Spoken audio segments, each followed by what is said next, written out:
पद्ममाला विभूषिते पद्मसौभाग्यदायिनि पद्मिनी गुणशालिनी मातर्नमामि सततं त्वां श्रीमहाकमलाम्बिकाम्।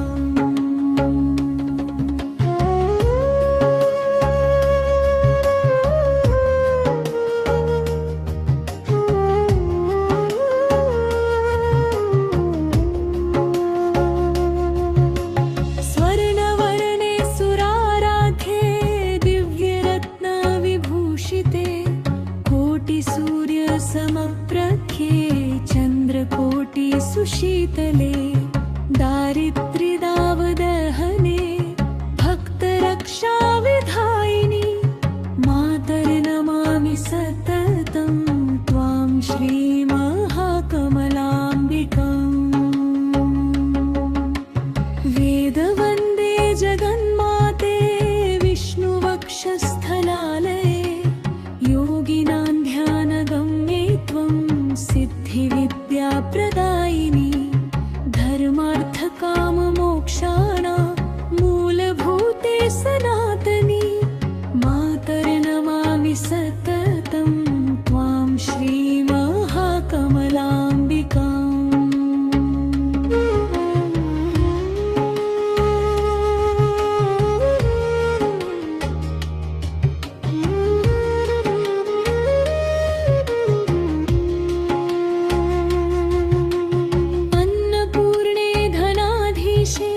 सौख्यसम्पत्प्रदायिनी पुत्रपौत्राभिवृद्ध्यर्थं भक्तकल्पलतासिनः दीनबन्धो दयासिन्धो शरणागतवत्सले मातर्नमामि सततं त्वां श्रीमहाकमलाम्बिकाम्।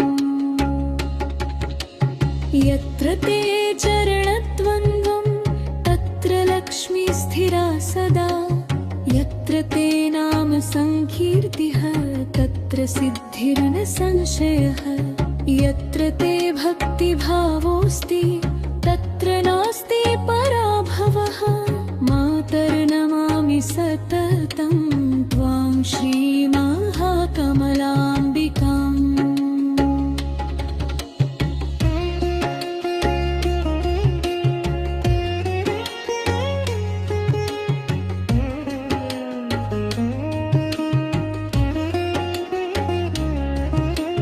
महाकमलाष्टकं पुण्यं भक्तिभावसमन्वितं यः पठेत् प्रातरुत्थाय श्रीकृपां लभते ध्रुवं दारिद्र्यं दुःखमज्ञानं नश्येत् तस्य न संशयः कमला तस्य गेहेऽपि नित्यं वासं करोति